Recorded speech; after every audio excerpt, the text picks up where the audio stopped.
El doctor Ricardo Baeza Yates nos va a hablar sobre vías en sistemas de recomendación y de búsqueda.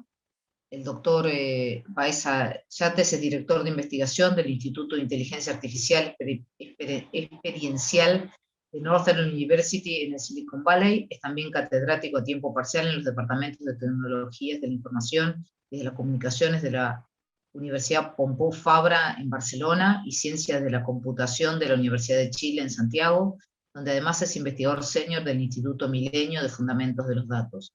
Anteriormente, entre 2006 y 2016, fue vicepresidente de investigación de Yahoo Labs, primero dirigiendo el Laboratorio de Investigación para Europa en Barcelona y más tarde en 2014 siendo Chief Research Scientist en Sunny Valley, California. Es Fellow de la ACM y de la IEEE.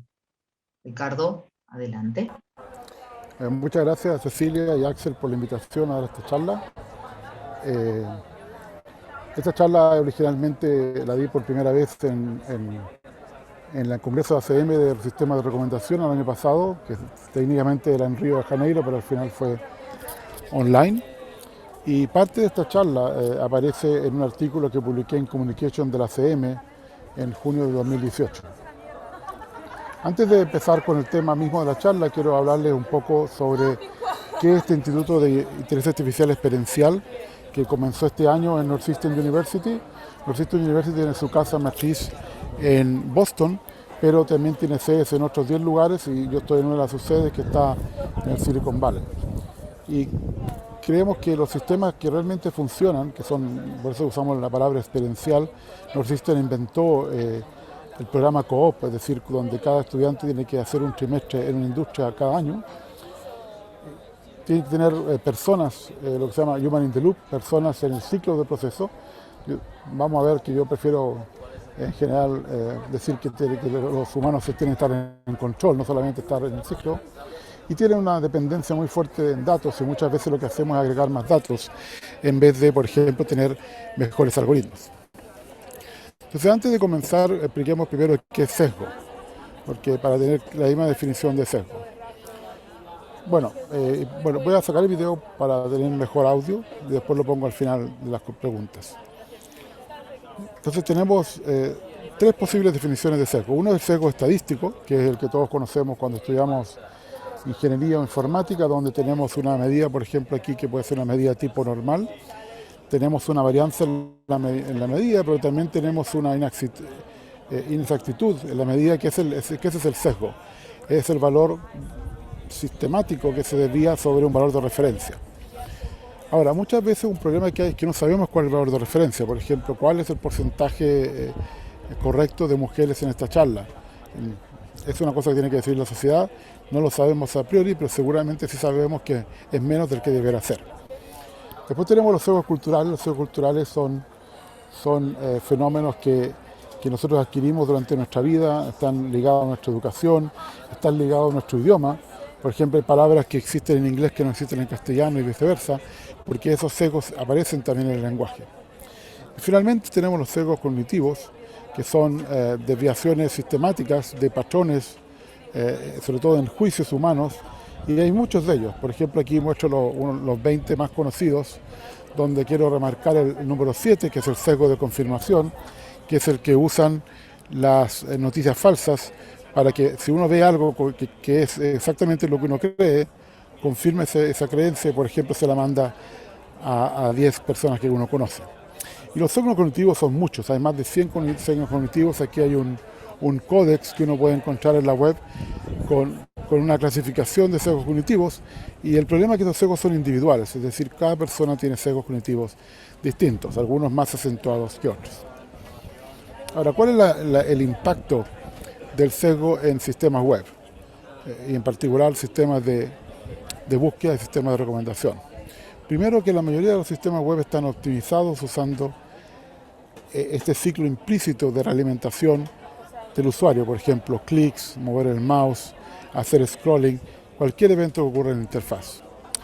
Pero los datos que se obtienen en esos sistemas están sesgados hacia las selecciones que esos sistemas han hecho. Por ejemplo, ustedes solo pueden hacer clic en los 10 primeros resultados de un buscador, o solo pueden hacer clic en las 5 o 6 recomendaciones de un sistema de recomendación.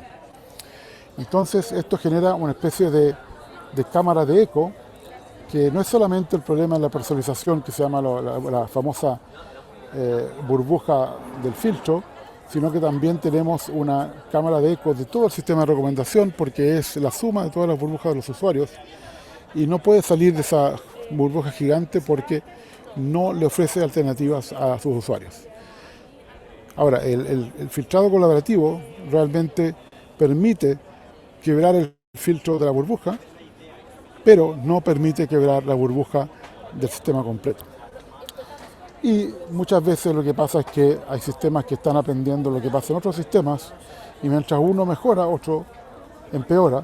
Y por ejemplo, la típica tensión que hay entre mejorar la experiencia de usuario o mejorar la cantidad de dinero que ingresa al sistema. Así que de partida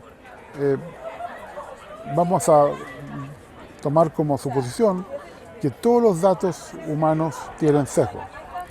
Son datos observacionales, porque si hacemos un experimento con humanos, por supuesto no es cierto, pero uno no debe hacer experimentos con humanos. Y aquí tenemos distintos tipos de sesgos culturales, no los voy a leer, ustedes los pueden ir leyendo. Tenemos distintos tipos de sesgos que vienen de la parte estadística, y tienen distintos sesgos cognitivos, que vimos que son más de 100, pero lo vamos a concentrar en uno solo, que le vamos a llamar el sesgo de selección propia, es decir, tus propios sesgos cognitivos. Ahora, hay mucha gente que ha estudiado el problema de los 5 o 6 sesgos más sociales que han causado más daño a la sociedad, pero hay datos que tienen otros sesgos. Por ejemplo, estos son los sesgos de Twitter. Tienen sesgo de género, hay más hombres; tienen sesgo de edad, hay más jóvenes; tienen sesgo geográfico, porque la densidad de ciudades no es uniforme; tienen sesgos educacionales, realmente son gente que ha ido a la universidad, gente con más dinero, y finalmente gente que le gusta usar la tecnología. Y lo que voy a tratar de hacer aquí es un intento de hacer una visión que no tiene sesgo, pero que es personal y por lo tanto tiene algún sesgo. Trato de ser consciente de ello, de los sesgos de los sistemas. Así que empecemos con una pregunta que no es técnica, que es la maldición del sesgo. Tenemos datos con sesgo, y aquí tenemos el primer problema de sesgo, es que el sesgo no es negativo, el sesgo puede ser positivo también. De hecho, toda la información es un tipo de sesgo, porque si no hay algún tipo de sesgo en los datos, por ejemplo, si no aparecen más unos que ceros, entonces tenemos datos aleatorios, y eso por supuesto no sirve para nada. Y uno debería preguntarse si el algoritmo que maneja esos datos debería ser neutral o debería ser justo. Pero en la mayor parte del tiempo esa pregunta no se hace, y el resultado tiene los mismos sesgos que los datos de entrada. Pero peor, a veces puede tener un sesgo amplificado, es decir, el mismo sistema amplifica los sesgos. Aquí hay una caricatura muy clara que muestra la diferencia entre igualdad, equidad y justicia. En general lo que seriamente se trata de hacer es ser equitativo, y esto es el del centro, donde tratamos de apoyar más a las personas que tienen más problemas. Eso es lo que se llama una acción afirmativa, que sería un sesgo positivo. Pero por supuesto lo que queremos lograr al final es eliminar las causas de la inequidad, pero eso toma años, y ya hemos visto que ha pasado, por ejemplo, con el racismo o con el movimiento, el Me Too femenino, para el sesgo de género. Entonces, al final, ¿cuál es la respuesta a esta pregunta? Bueno, como todas las preguntas complicadas, la respuesta es depende. Depende de si uno hace daño a personas o no. Así que si uno hace daño psicológico o daño físico, uno deberá preocuparse de esta pregunta. Y esto está en el artículo 5 de la reciente propuesta de regulación de inteligencia artificial que se publicó en la Unión Europea. Ahora, ¿cuáles son las soluciones a este problema? Bueno, podemos mitigar el sesgo en la entrada, podemos tratar de que el algoritmo mismo mejore el sesgo, pero eso es difícil, y finalmente podemos eliminar el sesgo de la salida, que es lo más fácil, pero ya perdimos mucha información. Por ejemplo, si tenemos una búsqueda para selección de personal, posiblemente ya no vamos a tener suficientes mujeres para hacer paridad de género. Pero lo más importante de esta charla que quiero que se transmita es que quiero hacer conciencia de los sesgos que existen. Porque la primera acción y la más importante para reducir el sesgo es saber que hay un sesgo. En el año 2017 la ACM hizo un una definición de las 7 propiedades que tenía que cumplir un algoritmo. Aquí están. La primera es conciencia, y este es el objetivo de esta charla. Hay muchas otras que tienen que ver con rendición de cuentas, la tercera. Ahí tenemos un sesgo del lenguaje, en castellano no tenemos una palabra para eso. La proveniencia de los datos, la auditabilidad, etc. La explicabilidad también. Y aquí es importante recordar que los sistemas no necesitan ser perfectos, solo necesitan ser mejores que nosotros. Pero parece que mucho más que mejores, porque nosotros somos más duros con las máquinas que con las personas. Nosotros decimos errar es humano, pero no queremos que algo que nosotros diseñamos sea humano. Empecemos entonces con los sesgos que uno encuentra en estos sistemas de búsqueda y recomendación, ¿ya?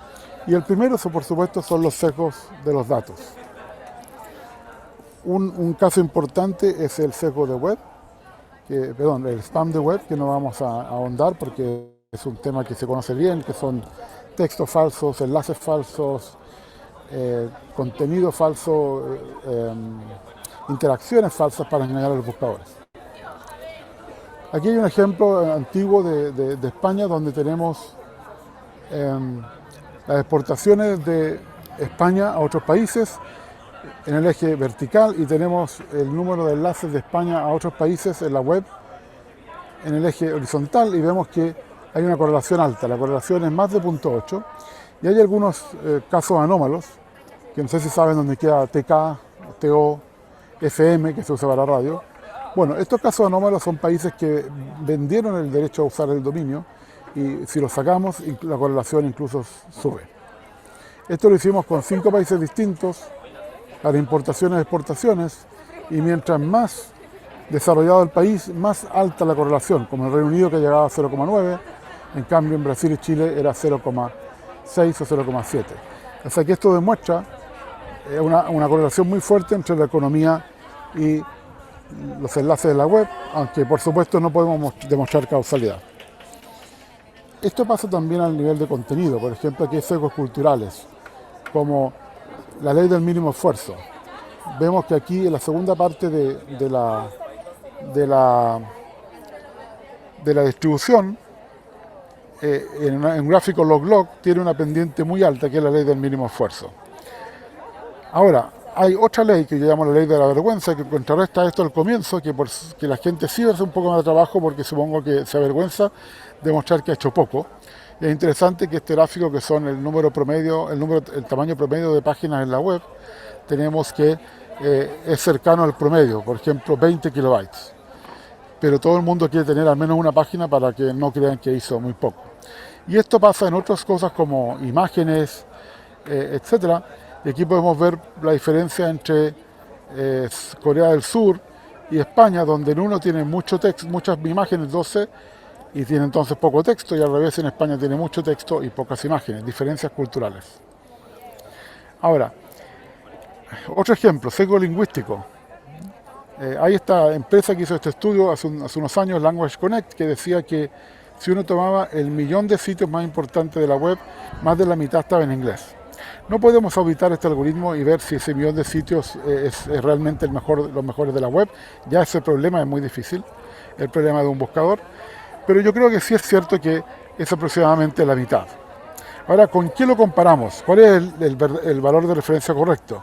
Alguien podría decir, bueno, comparémoslo con los lenguajes que se usan en el mundo, y ahí inglés es el tercero después de mandarín y castellano, y por supuesto es menos del 10%, así que el sesgo sería gigantesco. Pero alguien puede decir, no, no es una buena comparación porque tenemos que usar los lenguajes que se hablan en la web. Hoy en día 60% del mundo tiene acceso a Internet, inglés es el número 1 con 25%, y bueno, por supuesto, eso es la mitad, todavía hay un sesgo. Pero alguien puede decir, no, hay que compararlo con el lenguaje del contenido de la web, y aquí hay otra estadística que dice que es el 27%, y sigue siendo la mitad, es decir, hay un sesgo por lo menos de 2-1 en calidad y lenguaje. Hay otros ejemplos famosos como este de Neolips del año 2016, donde se muestra que si uno hace estos word embeddings, estos mapeos de palabras a espacios vectoriales, uno encuentra que la mayoría de los estereotipos ella-él son sesgados. Por ejemplo, ella es una enfermera, él es un cirujano, o si ella es una diva, él es un superstar, y sabemos que diva tiene connotaciones negativas. Esto también pasa, por ejemplo, en traducción. Este es un sistema de traducción de Google, lo conocen. Esto hasta hace 2 años, si uno ponía él es un niñero y ella es una doctora, uno traducía a turco, no entiendo nada de turco, si pego lo de turco y lo vuelvo a traducir a inglés, tenemos que ella es una niñera y él es un doctor. ¿Por qué? Porque turco no tiene género de los pronombres, así que entonces al final usa la traducción más popular. Ahora, esto ha cambiado y ahora aparece que los dos son femeninos, pero interesante, el pronombre aparece con la S mayúscula, que debe ser un artefacto de usar, por ejemplo, estos word embeddings, donde la primera letra aparece al comienzo de una frase. Y hay ejemplos, por ejemplo, en Wikipedia, donde si uno toma los datos de biografías de mujeres, vemos que van aumentando, pero que eso ocurre solamente a partir de, al parecer, la Revolución Francesa, igualdad, pero todavía no hemos llegado al 25%. Y uno podría decir, bueno, aquí no hay nada raro, este es el sesgo de género sistémico que existe, pero la verdad es que aquí hay un sesgo mucho más grande, que después que se los diga va a ser trivial. Y es el hecho de que la mayoría de los editores de Wikipedia son hombres, solamente el 11% de gente que se dedica a biografía son mujeres, y aquí hay otro sesgo más, que como no es obligatorio decir el género, muchas mujeres no lo dicen para evitar cualquier tipo de acoso. Así que este número podría ser 15%, pero igual es muy distinto al 50%. Veamos con el siguiente sesgo. Es el sesgo que llamamos el sesgo de actividad, o lo que se llama en inglés de engagement, de uso. Y este es el sesgo grupal. Tiene que ver de nuevo con la ley del mínimo esfuerzo. Es decir, hay pocas personas que interactúan mucho y hay muchas personas que interactúan poco. Y esto es algo que uno podría pensar que son personas distintas, es decir, que hay personas que son superusuarios y hay personas que no lo usan nunca, pero en realidad esto no es cierto. En un trabajo que hizo Yahoo Labs en el año 2010 se demostró que en realidad cada persona tiene una fase de que hace cosas que todo el mundo hace, y en otra fase hace cosas que son únicas a esa persona. Así que estamos todos en la cola alargada, es decir, todos tenemos acciones que son únicas, pero eso no ocurre todo el tiempo. Esto también pasa en sistemas de recomendación, y aquí está el ejemplo de número de interacciones respecto a los productos recomendados, los ítems, y podemos ver que algo que pasa es que cómo hacer que los productos menos populares se recomienden. Bueno, hay una medida que se llama novedad, que trata de hacer eso y darle más prioridad a los productos nuevos, pero en realidad esto no resuelve el problema, porque hay un tema que es que los datos de entrenamiento, los juicios de valor que uno tiene para las recomendaciones, si son correctas o no, no son aleatorios. Es decir, faltan muchas más en la cola alargada que en la cabeza de la distribución. Aquí pueden ver, por ejemplo, que los datos de test y los datos de entrenamiento son mucho más comunes en la parte más frecuente de la distribución. Y entonces el problema es que si la gente fuera muy diferente a cada una, o la gente fuera igual y tuviéramos esto de la derecha, en realidad lo que tenemos es lo que acabo de decir, que estamos todos en la cola alargada, y es el caso más difícil, que son partes similares y partes diferentes. Ahora uno puede eliminar el sesgo de popularidad. Hay mucho trabajo hecho, sobre todo en sistemas de recomendación. Aquí hay una lista de resultados. De hecho, uno de los últimos resultados en Seguir del 2018 de la Universidad Autónoma de Madrid ganó el premio al mejor trabajo. Ahora, para recomendar en la cola alargada, lo que hay que hacer es explotar el contexto. Por ejemplo, nosotros hicimos una predicción usando datos de celulares, donde conseguimos predecir la siguiente app que uno iba a usar con 91%. Y no tenía que ver con la persona, no tenía que ver con la hora del día, no tenía que ver con lo que estaba haciendo, tenía que ver con el contexto completo. Es decir, es mucho más complicado, pero esto es lo que el aprendizaje profundo sí puede capturar. Así que a mí me gusta hablar más de contextualización en vez de personalización, porque cuando uno personaliza, uno está tratando de usar los datos de cada persona, pero por ejemplo en la cola alargada hay muy pocos datos. En la cola alargada lo que hay que hacer es contextualización, buscar a todas las personas que están tratando de hacer la misma tarea en el mismo contexto, y vamos a tener más datos, vamos a vencer la famosa filtro burbuja, y también vamos a poder hacerlo mejor porque tenemos más datos, y mejor aún no tenemos que saber qué persona es, así que mantenemos la privacidad de la persona. Y esto en parte es lo que hace el filtrado colaborativo, pero desde otro punto de vista, desde el punto de vista de quebrar la burbuja, tener más privacidad y poder hacerlo mejor. Aquí hay un ejemplo de eso, de un sistema que hicimos en Yahoo hace un poco más de 10 años, que era recomendar qué lugares visitar en base a las fotos que se subían a Flickr, que tenían información de GPS y hora. Entonces uno tenía lo que se llama un camino con fechas y con horas de lo que hizo una persona en cada ciudad, y luego si alguien venía y decía quiero saber qué hacer en Barcelona, bueno, comenzamos en la Plaza Cataluña, vamos a la Catedral, después vamos a las Ramblas, podemos ir al mercado, a la Boquería, y después vamos a Plaza España porque de ahí está más cerca del aeropuerto. Y nosotros sabemos cuánto tiempo demora la gente en hacer eso, sabemos cuánto tiempo está en cada lugar y sabemos entonces cuánto podemos recomendarle. Incluso sabemos qué fotos sacó, pero ya recomendar qué fotos saque ya es demasiado y hay que mantener algunos grados de libertad.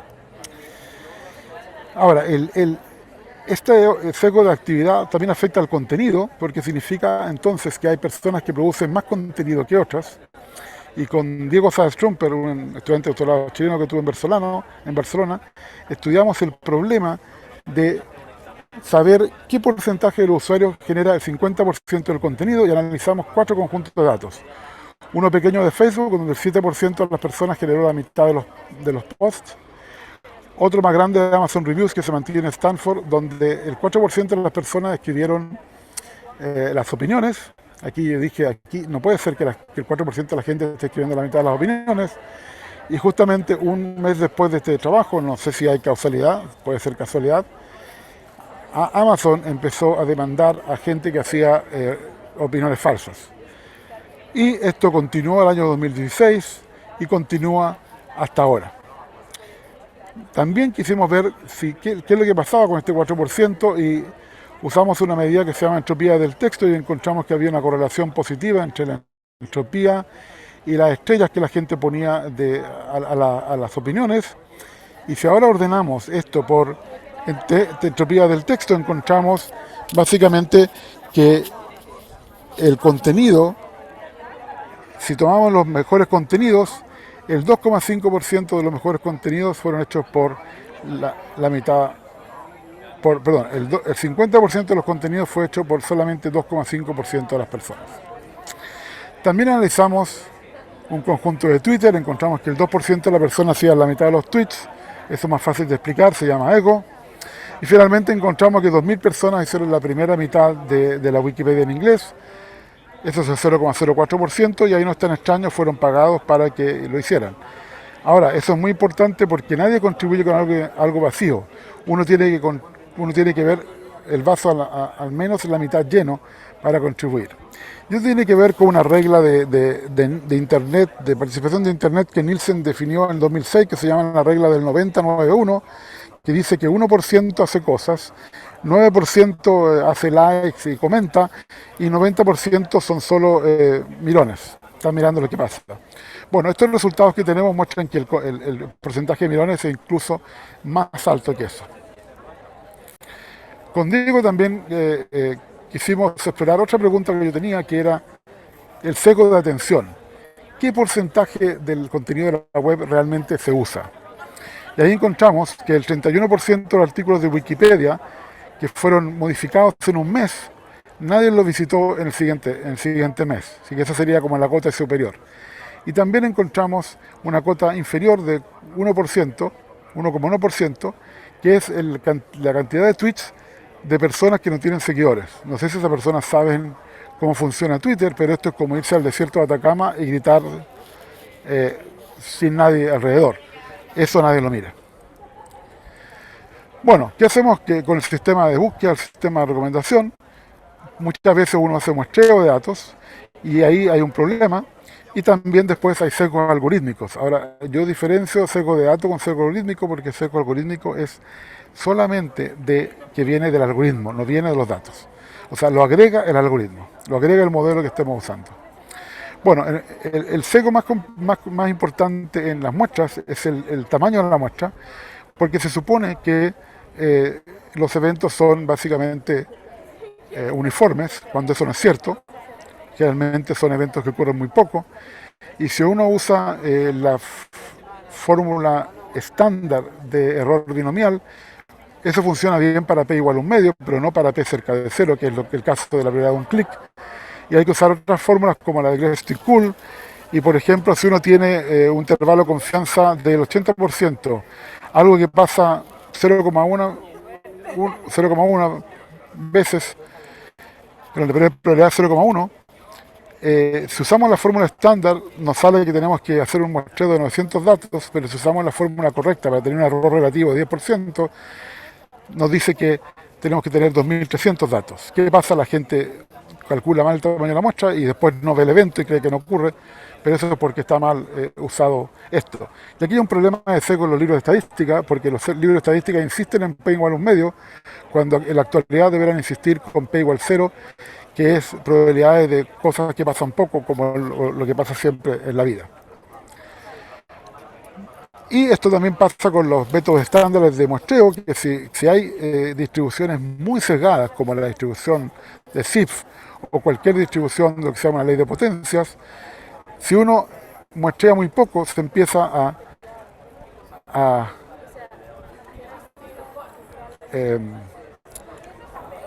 es la palabra? Se empieza como, pierde la forma. Por ejemplo, aquí pueden ver la distribución en negro, que es la forma original, y cuando ya llegamos a 100.000 es cada vez más pequeña, y cuando llegamos a 1.000 ya está completamente desvirtuada, o sea, se empieza a desvirtuar. Y entonces no hay que usar este tipo de fórmulas de muestreo, que son las correctas para distribuciones menos sesgadas, y hay que usar cosas que son específicas, y aquí yo tengo un ejemplo de uno de mis trabajos del 2015, donde muestro que usando una muestra estratificada, uno consigue exactamente la distribución correcta. Por ejemplo, aquí tenemos en la distribución a la derecha de más de 100.000 consultas, y aquí hay una pequeña distribución de 150 consultas que sigue exactamente la misma forma que esto. Muy importante, que en la cola alargada hay que usar otro tipo de muestreo, porque la cola alargada es muy larga en general. Pasemos al siguiente tipo de sesgo, los sesgos algorítmicos. Aquí, como dije, es cuando el algoritmo agrega un sesgo, y este es un ejemplo antiguo, pero que es el mejor que he encontrado. Supongamos que tenemos que subir una foto a un sistema como Flickr y tenemos que agregar etiquetas, y se nos ocurre la idea brillante de sugerir etiquetas que coocurren a la persona. Entonces esta persona sube esta foto de Londres, dice que es el ojo de Londres, Támesis, y sugiere estas etiquetas y uno le pone un clic a estas etiquetas. ¿Cuál es el problema aquí?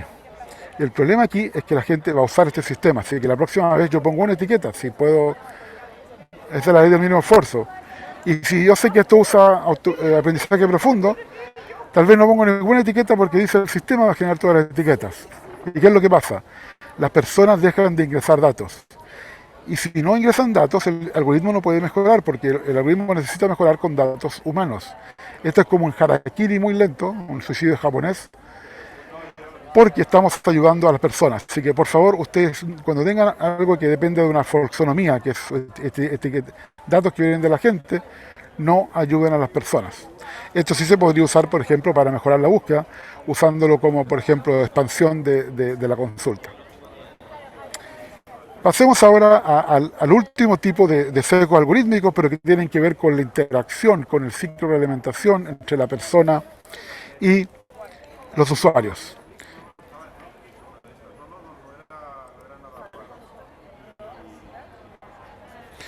No sé si tuvieron tiempo de leer lo que decía abajo, ahora lo muestro de nuevo, pero es muy fácil manipular a la gente para que lea como uno quiera, más de lo que uno cree.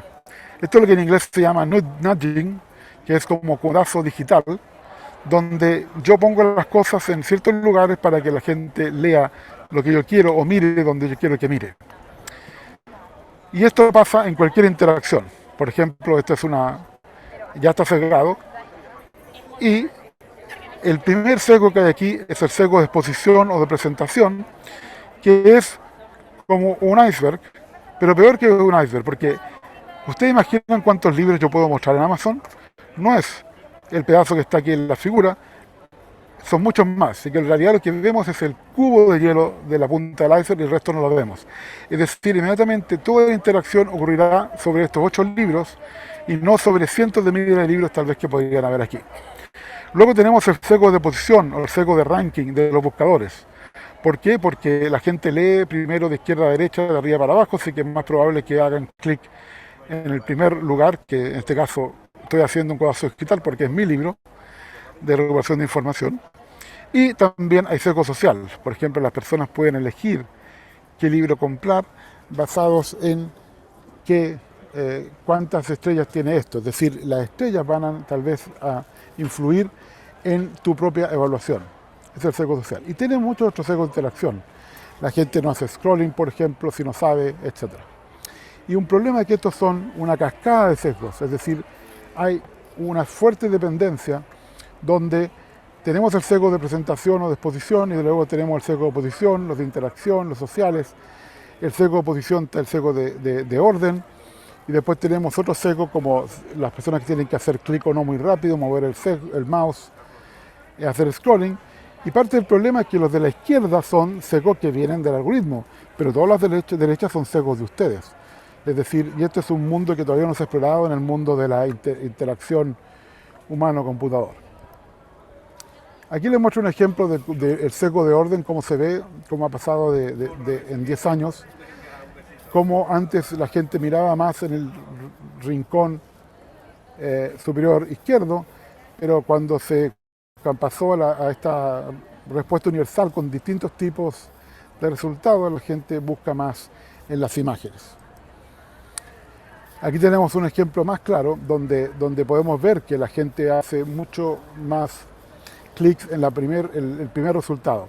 Ahora, aquí hay otra explicación también, que son las famosas consultas navegacionales, que son otra muestra de la ley del mínimo esfuerzo. Ustedes, en vez de escribir https google.com, seguramente ya tienen abierta esa página, o van a buscar Google en nuestro buscador, o buscan cualquier sitio en nuestro buscador y no lo escriben. Y entonces esas consultas siempre hacen clic en el primero, que es el resultado que están buscando.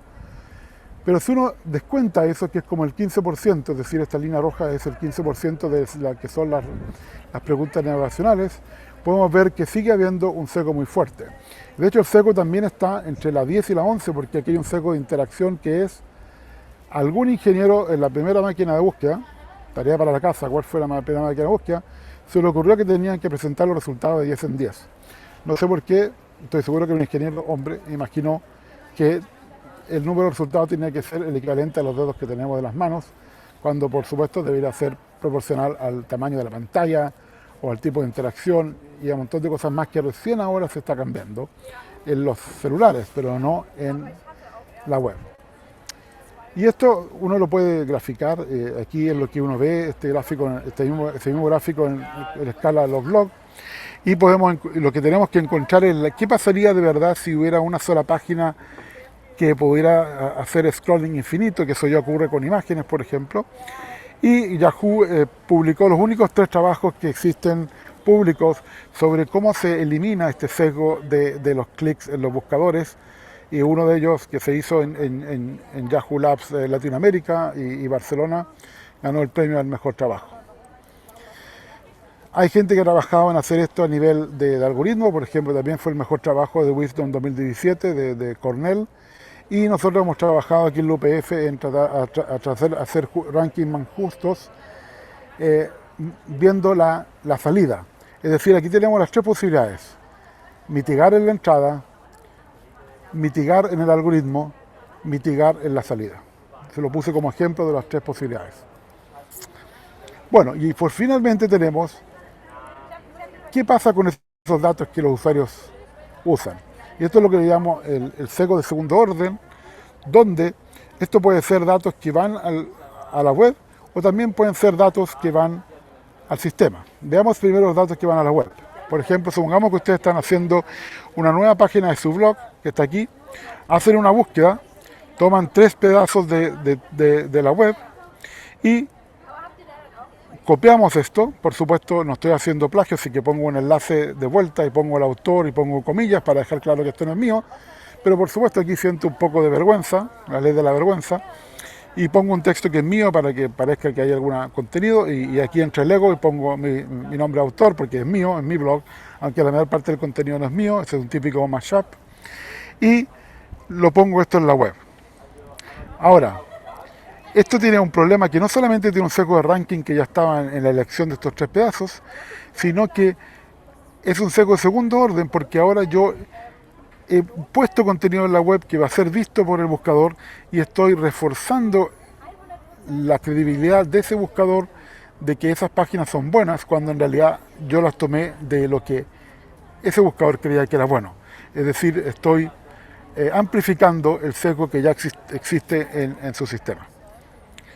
Este fue un trabajo muy bonito que hice con uno de mis estudiantes de investigación en Brasil, con Livio Siviani, y se llama El árbol genealógico de la web, el año 2008. Bueno, y el último es el ciclo de realimentación entre el sistema y los usuarios, es decir, todo lo que es personalización, contextualización, etc. Bueno, lo que pasa aquí es que es parecido a el show de Truman, que no sabía que vivía en una burbuja hasta que supo y quiso salir. Y esto es lo que pasa, que los ricos se hacen más ricos y los pobres se hacen más pobres. Esta es la famosa, lo que se llama el efecto de San Mateo, por la famosa frase de la Biblia. Y hay soluciones parciales como agregar diversidad, agregar frescura, digamos, novedad, agregar serendipia, es decir, tratar de sorprender al usuario. Y finalmente algo que no existe, pero que a mí me gustaría, que es mirado opuesto. A mí me gustaría saber qué es lo que está viendo la persona más distinta a mí, pero no porque quiero ver las noticias falsas que esa persona está viendo, sino para saber cuál es el tamaño del universo. Por ejemplo, cuán lejos estoy de esa persona, porque yo creo que hoy en día creemos que las personas son más cercanas a nosotros de lo que realmente son, y por eso tenemos tantos problemas a nivel político. Bueno, este ciclo de realimentación que hay también genera, como ya dije, estas cámaras de eco en los sistemas que usan sistemas de realimentación, ya sean buscadores, ya sean sistemas de recomendación. Y en el año 2019 hubo un interesante artículo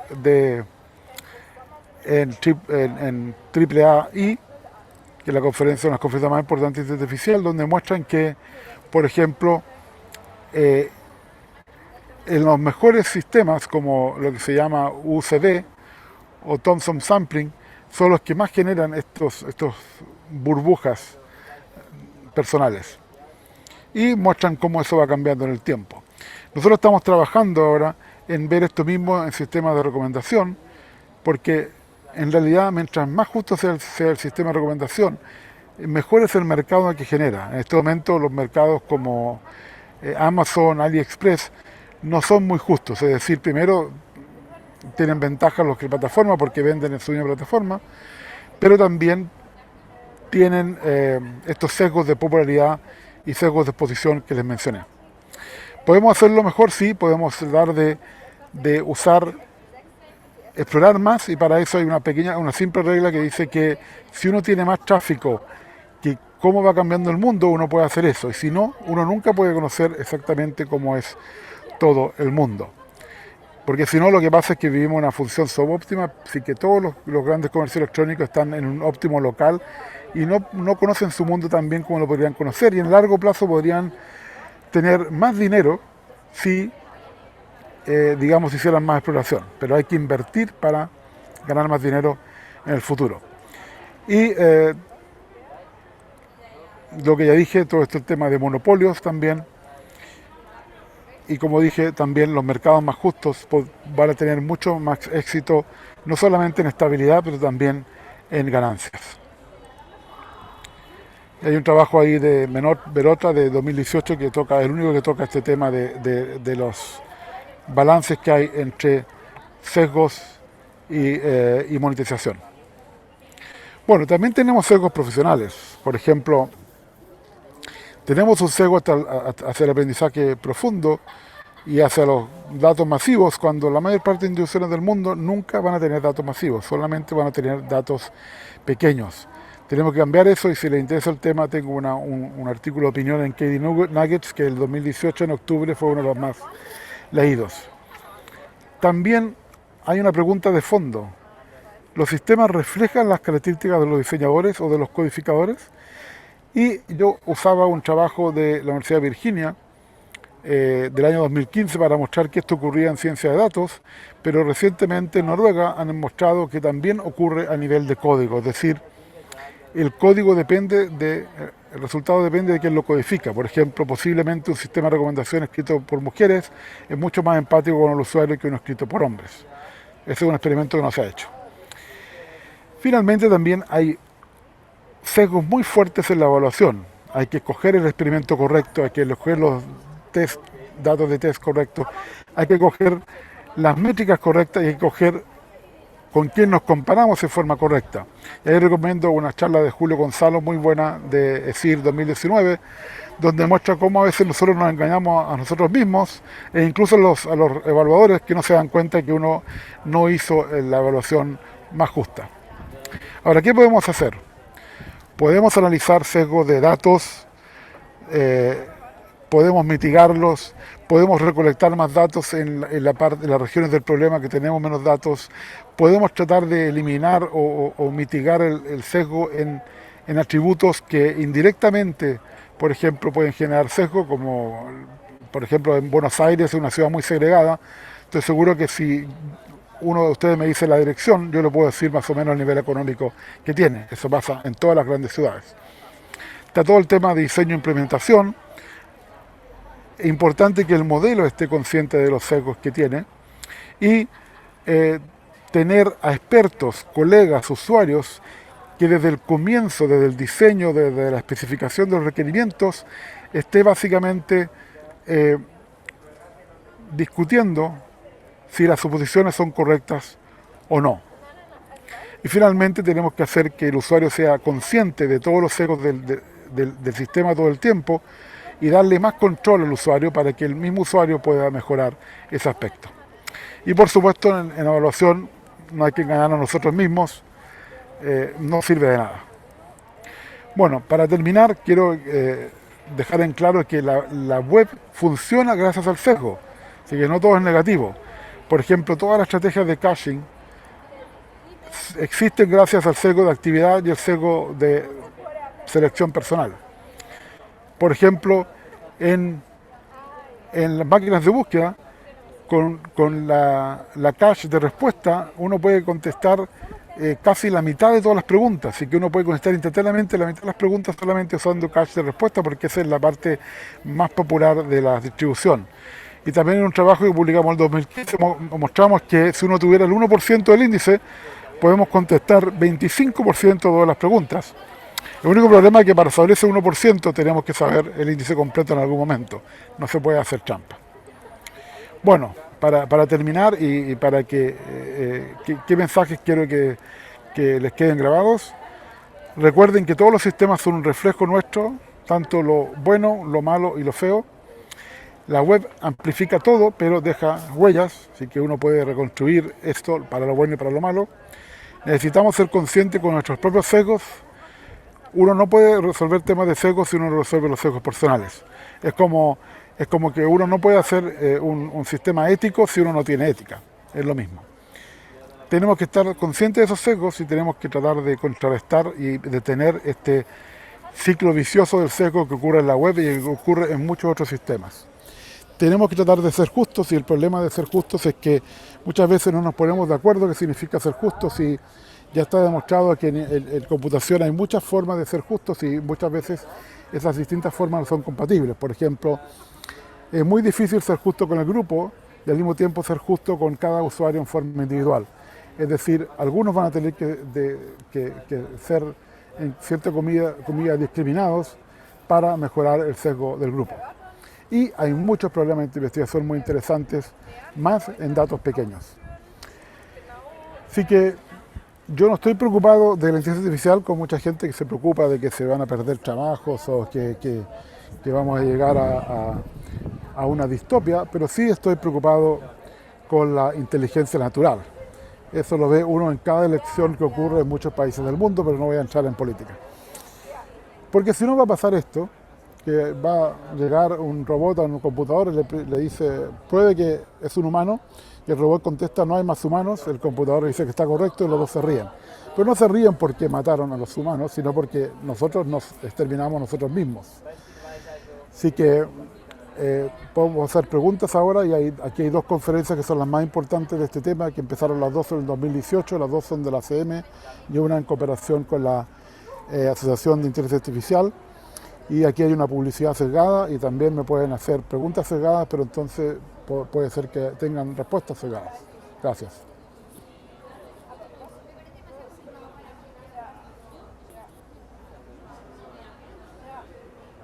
Bueno, muchísimas gracias, Ricardo. La verdad que, bueno, un lujo tenerte entre nosotros.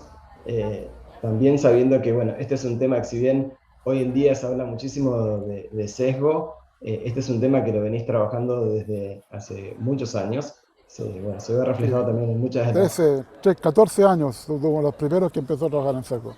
Exactamente, así que bueno, realmente sos toda una referencia en el área, así que la verdad que estamos muy contentos de tenerte. En particular, bueno, estamos viendo que hay preguntas de la audiencia, voy a empezar con las preguntas de la audiencia primero y después quizás voy a tratar de dejar mi sesgo personal de querer hacer la mía y pasamos por las de la audiencia primero. Nos pregunta Alan Matis, en el caso en que mi muestra esté sesgada y tengo dificultad de acceder a datos con mayor variabilidad, ¿es posible interpolar resultados? Me imagino que se refiere también a bueno, la posibilidad de quizás modificar esos resultados de alguna manera artificial para intentar modificar ese sesgo. O sea, depende del problema. Porque en algunos problemas no podemos inventar datos porque tenemos que dar resultados reales, ¿no? Por ejemplo, si estás buscando personas en LinkedIn, no sirve de nada inventar 10 mujeres que no existen para que haya más mujeres.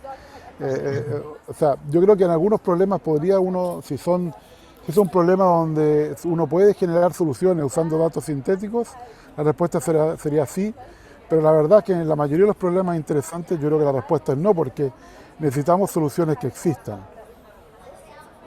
Bien, muchas gracias.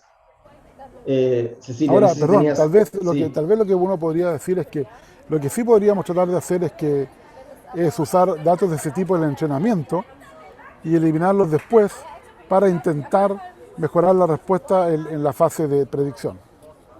No sé si alguien ha hecho eso, ¿eh? Puede que sí, puede que no. Bien, una pregunta también que bueno, me surge, que es, o sea, creo que buena parte de la charla lo que dejaste bien en claro es que es muy difícil de sacar este sesgo de encima, ¿no? Porque realmente está por todos lados, ¿no? Y por eso digo mitigar, quizás, por eso digo más mitigar más que eliminar, porque soy consciente que eliminar es muy difícil. Entonces, quizás ahí en esa línea, digamos, de la mitigación, ¿por dónde crees que debería pasar? Si es quizás por una cuestión de educación de los programadores, diseñadores, en cómo manejan los datos, si es una cuestión de auditorías externas, o si es quizás también desde el lado del usuario, que quizás a través, digamos, de esa respuesta, que si bien vos mencionaste modificar la respuesta, podría ser también la explicabilidad de esa respuesta, ¿no? Porque quizás en esa explicabilidad quede un poco sí, demarcado ese sesgo, ¿no? ¿Por dónde crees que debería ir esa mitigación? Sí, la explicabilidad te ayuda a saber, o sea, si es una buena explicación, te ayudaría a saber si hay sesgo o no. Te explicaría, mire, usted fue discriminado, sería la explicación. No sé si el sistema quiere decir eso, ¿no? Que sería complicado tener esa respuesta de un sistema que diga, mira, usted fue discriminado, vaya a la oficina 10 a conversar con una persona para reclamar, inmediatamente, ¿no? Pero yo creo que eso no resuelve el problema. El problema es más bien lo que se llama, por ejemplo, Ben Schneiderman está trabajando en eso, es en generar metodologías para generar inteligencia artificial responsable. Es decir, una metodología donde el desarrollo de software tiene estas etapas que mencioné, por ejemplo, de que cuando uno hace la especificación de requerimientos y cuando uno hace las hipótesis para partir, ya está el usuario ahí sentado a tu lado diciéndote estás equivocado, esto no va a pasar así, hay un sociólogo ahí que te va a decir usted no está considerando esto, hay un psicólogo que dice mira, este sesgo cognitivo te va a afectar y hay un etnólogo que te va a decir otra cosa que tú no sabías. Es decir, hay que poner gente que te esté inmediatamente, validando todo lo que tú estás haciendo. Y eso es lo que yo creo que en el futuro va a ocurrir. Eso va a ser y va a tener toda una metodología, por ejemplo, validación al momento del prototipo, validación en el alfa y beta testing, por ejemplo, cómo se hace la validación de usuarios finales en el beta testing, va a tener que ver, por ejemplo, una validación sobre discriminación, etc. Excelente, muy claro, Ricardo. No, y ahí algo interesante que yo creo que la inteligencia artificial nos va a ayudar a hacer inteligencia artificial responsable. Es decir, tenemos que hacer un bootstrapping sobre lo mismo. Bien, acá preguntan también, pregunta Daniela Godoy por YouTube. Felicita y menciona que es muy interesante la charla. Y lo que pregunta es, asumiendo que no todos los sesgos son negativos, ¿pueden las métricas de fairness considerar o integrar la evaluación de sesgos en positivos o negativos? Sí, por supuesto. Muchas formulaciones de equidad, digamos, de justicia, que es un problema en castellano, fairness y justicia se mezcla con otras acepciones, se puede hacer y no es ningún problema. Es decir, uno puede calibrar esto para que considere cuánto es positivo y cuánto es negativo. Por ejemplo, muchas veces, quiero insistir, uno de los problemas es que no sabemos cuál es el valor de referencia, pero sabemos la dirección. Si sabemos la dirección ya hemos ganado mucho, es decir, si sabemos que tenemos que ir hacia acá y no hacia acá para hacer el sistema más justo. Y a veces basta con eso solamente, saber la dirección. Y eso va a la dirección del sesgo positivo. Bien, y una pregunta más que nos hacen también de YouTube es ¿cómo influyen las cuestiones éticas en la mitigación automática de sesgo?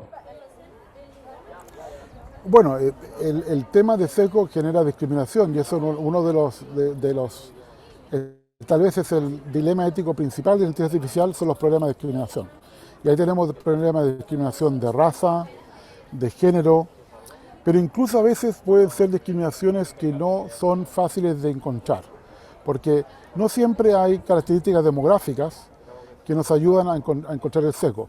Todos los sesgos que mencioné son sesgos sociales, y de hecho incluso algunos son de características que son creaciones sociales, es decir, raza no existe, todos sabemos eso, la etnia existe pero la raza no.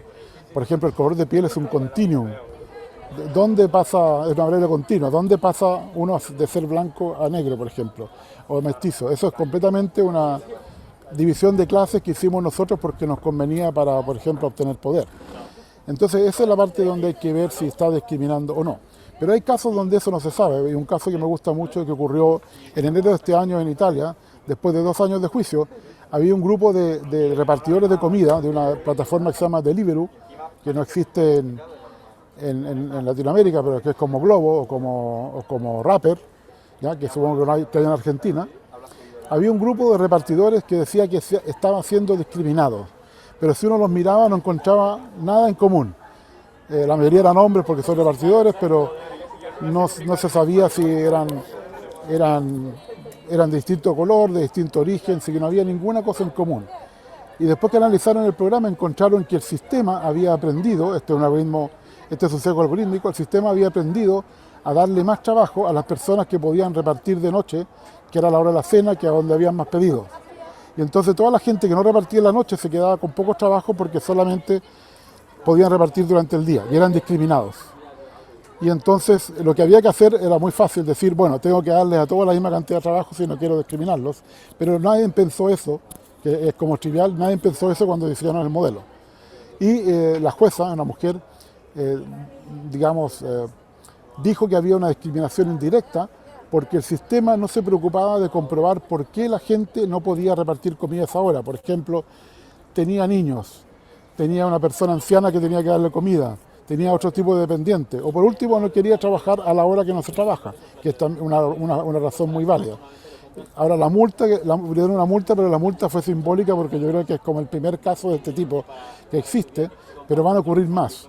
Van a aparecer sesgos que no conocemos porque el sistema está tratando de optimizar algo que va a discriminar personas de una manera que no estamos esperando.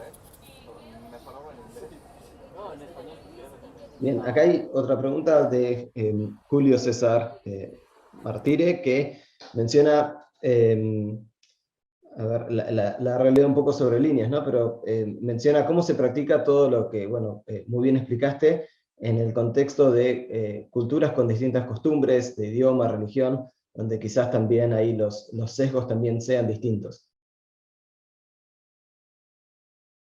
Sí, eso es importante. Los sesgos son culturales. La ética incluso es cultural. O sea, la ética musulmana es distinta a la ética cristiana. Por ejemplo, un caníbal tiene otra ética también. Depende de dónde estamos, que tienen distintas culturas. Así que yo creo que hay que adaptarse a la cultura local. Es decir, uno no puede cambiar la ética de una persona diciendo que, por ejemplo, el mundo occidental es mejor que otro mundo. Y de hecho esa es parte del problema, por eso tenemos el transhumanismo. Hay que recordar que el humanismo aceptó la esclavitud, el humanismo aceptó que las mujeres no podían votar. Es decir, el humanismo tiene un montón de sesgos en su origen y que ahora está cambiando.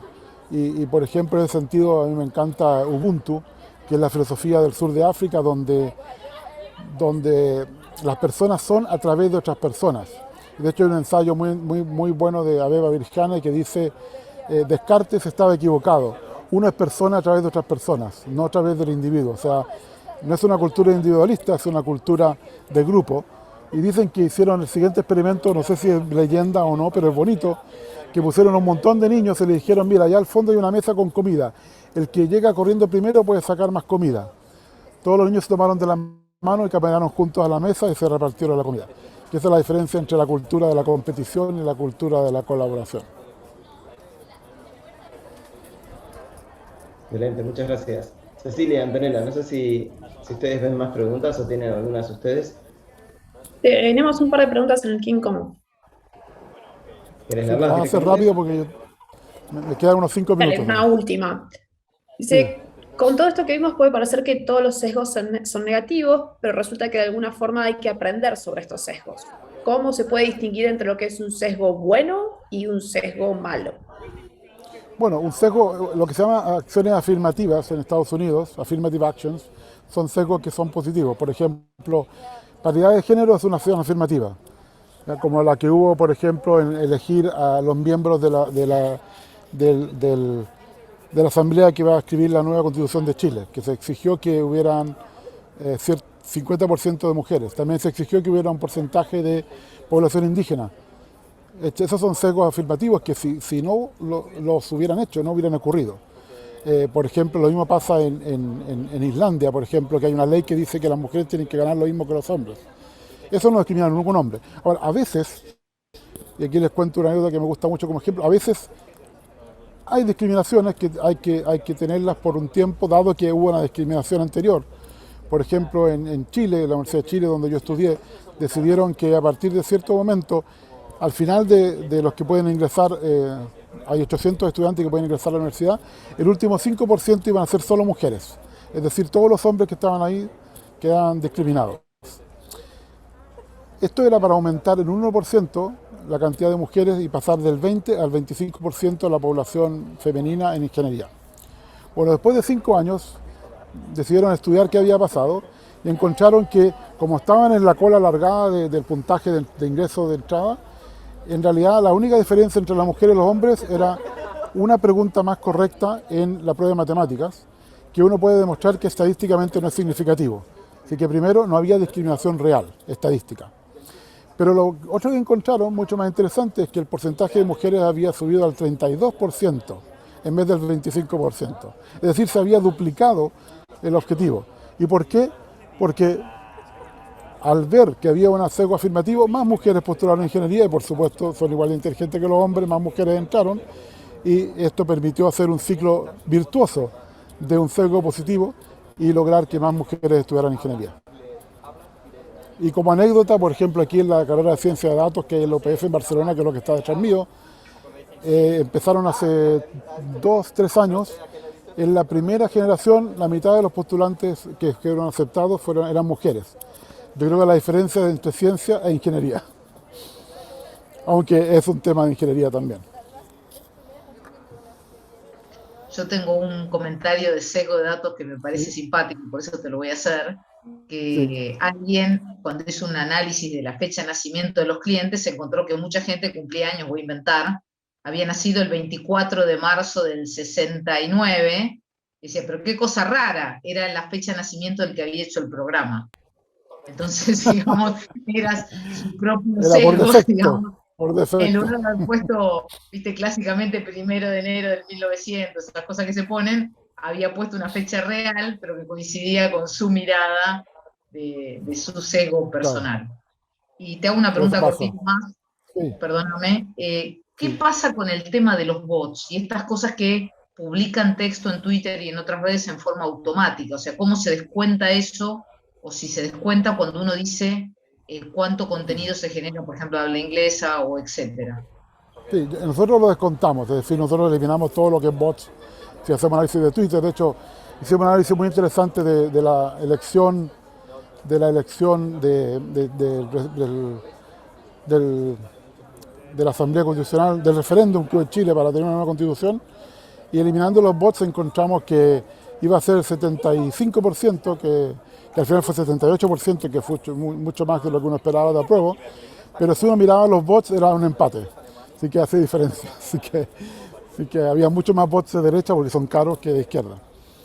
Así que sí, es muy importante eliminar los bots. Ahora, recuerden que hay algunos humanos que parecen bots, así que uno elimina eso también, lamentablemente. Pero no son tantos. Bueno, lamentablemente yo los tengo que dejar. Agradezco de nuevo la invitación y espero que tengan un éxito en el resto del evento. Gracias, Bueno, muchísimas Ricardo. gracias, Muy, muy Ricardo, por tu buena la tiempo. exposición. Muchas Gracias. gracias.